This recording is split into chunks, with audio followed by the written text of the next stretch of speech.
Police in Bangladesh have fired tear gas and rubber bullets during the latest anti-government protests there. The opposition blames the government for soaring food and energy prices. They want the government to be replaced with a caretaker administration to ensure fair elections next year. Well, let's get the latest from Dhaka with our correspondent Tanvir Chowdhury. Tanvir, you were with those huge protests in the streets yesterday, and then this violence took place at a sit-in today? Yes, absolutely. There was one of the biggest gathering of the oppositions in many years. At the same time, there was a large gathering just a few kilometers away from where the oppositions were gathered by the ruling opposition party. So tension was already high. Right after the gathering, the opposition announced that they'll have a sit-in programs, all the intersection to the capital Dhaka, which connects with the rest of the country.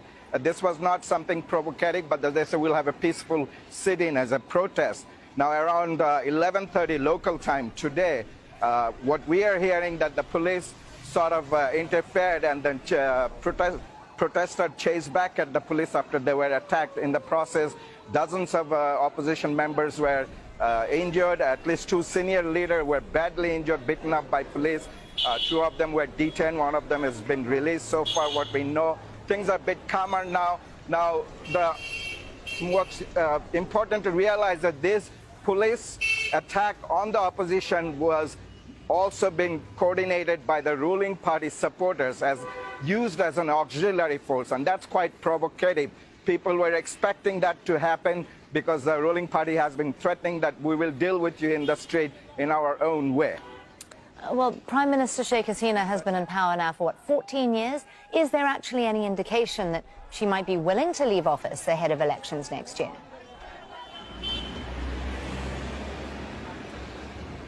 Highly unlikely. She's very adamant. She's counting on her economic success. Bangladesh did have a very good economic growth since she came to power, started slowing down after the pandemic since 2021. And now the economy is really suffering. The food price is high, inflation is high, energy cost is high. A lot of these people who go in this opposition protests are actually ordinary people. They're fed up with it. People's salary hasn't been increased. At the same time, the election is on the horizon, the end of this year or probably January next year. So there is a big election mania. Typically here, people do not trust the ruling party to conduct the election. We have precedent here of election being conducted under neutral caretaker administration. And if you ask in the street, most people would want that. But the government said it's not in the Constitution. They got away with it, and she will stick to having an election as per Constitution, she said. Although there's been a lot of international pressure from the US, the EU, and the UN telling the government to have a peaceful election. Even day before yesterday, 14 congressmen wrote to the UN that there should be observer in this election in Bangladesh, and certain elite forces of Bangladesh should be barred from taking part in the peacekeeping operation. So a lot of pressure on the government to have a free and neutral election.